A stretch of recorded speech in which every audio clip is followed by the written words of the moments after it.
de electrocardiograma patológico. Pero muchos de estos temas van a ser desglosados en cada acápite. Ritmo auricular. Se define a ritmo auricular cuando el estímulo proviene de la aurícula, pero no proviene del nodo sinusal. Como el estímulo proviene por encima de los ventrículos, los QRS serán estrechos. Y como proviene de la aurícula, habrá una P que preceda al QRS. Entonces, ¿cómo puedo yo diferenciar un ritmo auricular? Lo que tengo que hacer es evaluar la morfología de la P en D2 y B1. ¿Y cómo es la P? Es diferente a la P sinusal. La P sinusal, recordemos que tiene una curva hacia arriba, que tiene un ancho de 2.5 como máximo y un alto de 2.5 como máximo. En el caso del ritmo sinusal, la P es negativa o es isodifásica en D2 y en B1, como pueden ver en la imagen que les he dejado. Ritmo nodal o de la unión. Tras la despolarización de las aurículas, el eje eléctrico llega hacia el haz de His. Y del haz de His parten dos ramas, hacia el lado izquierdo y hacia el lado derecho. Pero recordemos que el haz de His se encuentra por encima de los ventrículos.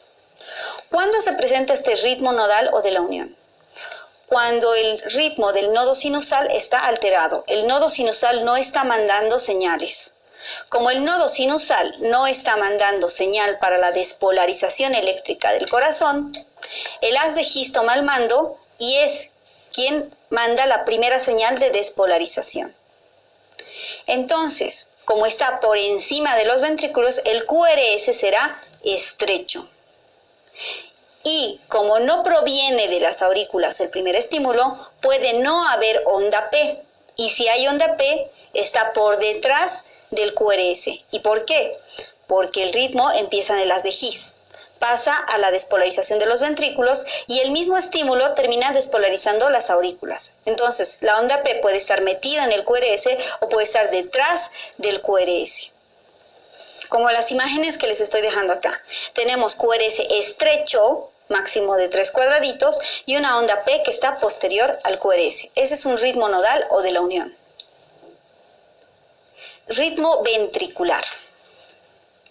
Ya con lo que he explicado podemos determinar que el ritmo ventricular es ancho, porque está en los ventrículos. ¿Y quién inicia este ritmo? El sistema de Purkinje. ¿Cuándo se inicia? Cuando no existe estímulo que provenga del nodo sinusal. Y tampoco existe un estímulo que provenga del haz de His. Pero el corazón no puede quedar en paro. Por tanto, el sistema de Purkinje toma el mando e inicia la contracción. Y como es ventricular, el QRS es ancho. No vamos a encontrar onda P en un ritmo ventricular, porque las aurículas no intervienen en la contracción y en el estímulo eléctrico. Respecto a patología de PR, recordamos que el PR es el intervalo entre la repolarización de las aurículas y la despolarización de los ventrículos. Y habíamos dicho que lo normal era que sea de 5 cuadraditos y que cuando está aumentado estaríamos hablando de un bloqueo.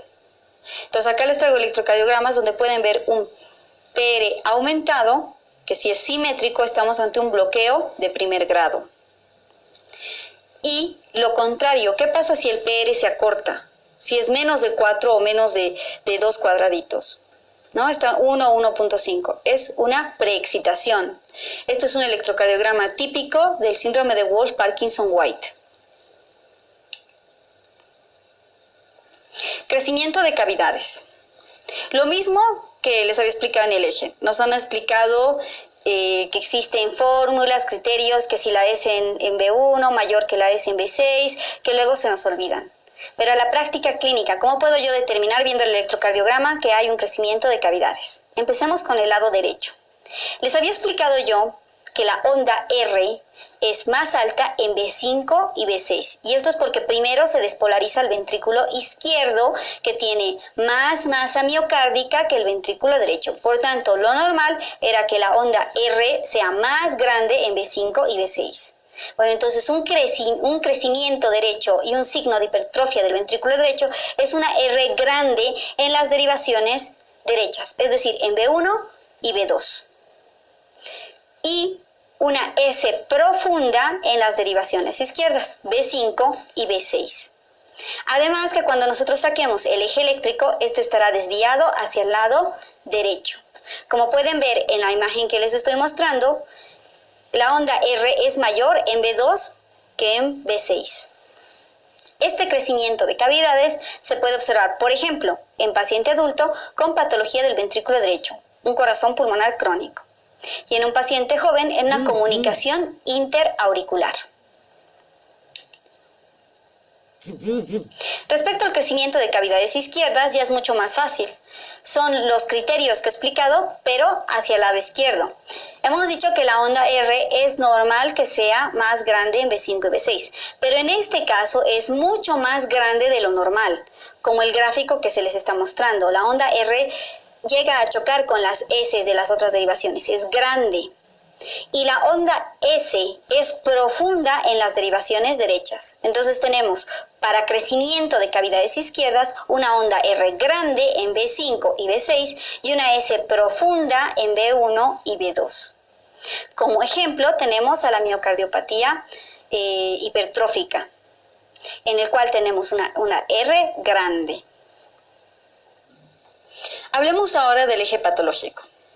Lo primero que quiero que ustedes recuerden es que un eje derecho es patológico siempre en un adulto. El eje no puede ser derecho y generalmente está asociado a crecimiento de cavidades derechas. Lo segundo, que puede estar asociado a bloqueos o hemibloqueos.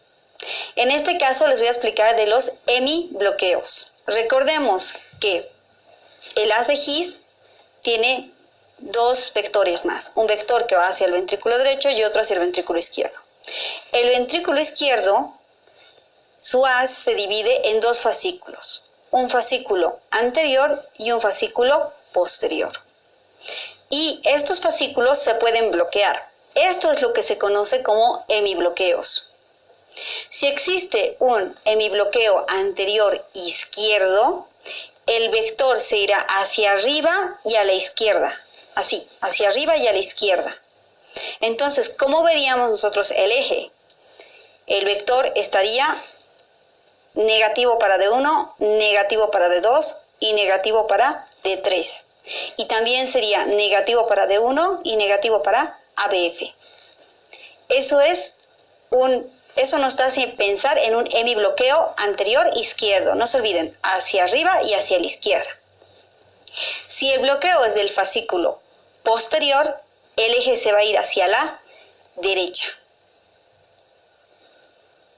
Y sospechamos también de hemibloqueos cuando tenemos una Q profunda y una T negativa. Bloqueo de rama.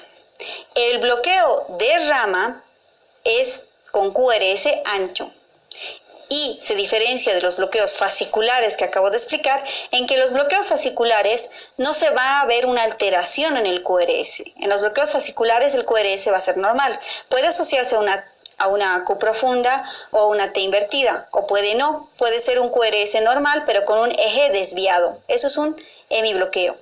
Ya cuando hablamos de bloqueo de rama, estamos hablando de un conducto grande. Por tanto, en este caso sí tenemos QRS ensanchados. ¿Cómo reconocemos el bloqueo de rama derecha del haz de His? Se caracteriza por esta morfología tan típica RSR, como el gráfico que les estoy dejando. RSR. Y como es bloqueo de rama derecha, ¿dónde voy a ver esta morfología RSR?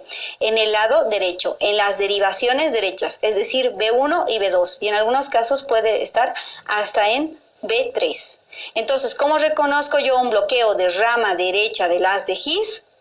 Primero, el eje va a estar a la derecha. Segundo, el QRS va a estar ensanchado. Y tercero, en derivaciones derechas va a haber esta morfología RSR. Bloqueo de rama izquierda de las de His. También es un conducto de transmisión grande, por tanto el QRS va a estar ensanchado. ¿Y dónde va a estar el eje? En el lado izquierdo. ¿Y cuál es la morfología que acompaña al bloqueo de rama izquierda de las de His?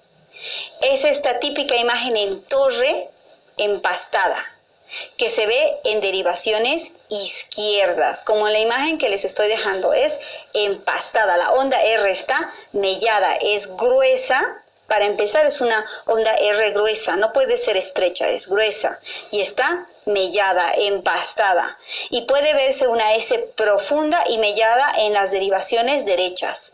Es decir, en B1 y B2 veremos una S ancha y empastada. Y en B5 y B6 una onda R ancha y empastada, como la imagen que les estoy dejando. El QT largo. El síndrome de QT largo puede ser congénito o adquirido. Y el adquirido se asocia a déficit de electrolitos. Como habíamos dicho, el intervalo QT normal en las mujeres es de 0.4 y en los hombres de 0.46. Pero ya mayor a 0.5 o a 500 milisegundos es patológico, es un QT prolongado.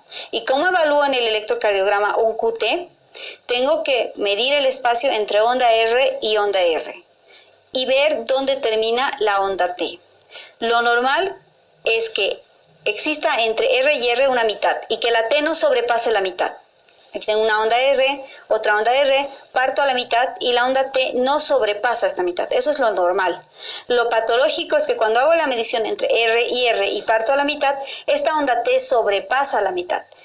Eso es un dato de QT largo. Y así no tienen que estar haciendo medidas en milisegundos. Por último, tenemos alteraciones del ST. Y como les había explicado, no interesa cuántos cuadraditos ocupe el ST. Lo que nos interesa es ver si está ascendido o descendido. Y para eso tenemos que ver si está en la línea isodifásica. Por encima de la línea isodifásica está ascendido y por debajo está descendido. Como por ejemplo tengo acá dos patologías típicas. Por este lado tenemos la pericarditis, en el cual existe un ascenso del ST y el intervalo PR está descendido, característico de pericarditis. Y la otra imagen es un síndrome coronario, en el cual tenemos un franco ascenso del ST en todas las derivaciones. Onda T patológica. Habíamos dicho que la T tiene un ascenso en pendiente y un descenso brusco. Cualquier morfología que no sea compatible con lo yo explicado es una T patológica. Por ejemplo, una T invertida, eso es patológico. Y esto puede ser un dato de un cuadro isquémico. Cuando existe isquemia en la arteria descendente anterior, existe un síndrome, el síndrome de Wellens, que se caracteriza por la presencia de T's invertidas en B1 y B2 y isodifásica en B4 y B5. Eso se conoce como síndrome de Wellens y se presenta cuando hay isquemia de la descendente anterior. La onda T también puede presentarse negativa en hipocalemia o incluso plana en hipocalemia. La onda T puede ser negativa y considerarse normal en pacientes ancianos. O también podríamos considerarla normal en un paciente que ya ha sido hipertenso, pero que nosotros sabemos que tiene una T negativa. O un paciente que por causas idiopáticas no asociadas a ninguna patología, su onda T es negativa, pero ya tiene un registro en el cual nosotros conocemos que este paciente tiene una T negativa. Y entonces, si este paciente normalmente tiene una T negativa, ¿cuándo yo considero que esta T es patológica? Cuando esta se vuelve positiva. Otra alteración típica de la onda T es en el caso de la hipercalemia. La T en tienda de campaña ya no tiene esta morfología, es simétrica y picuda.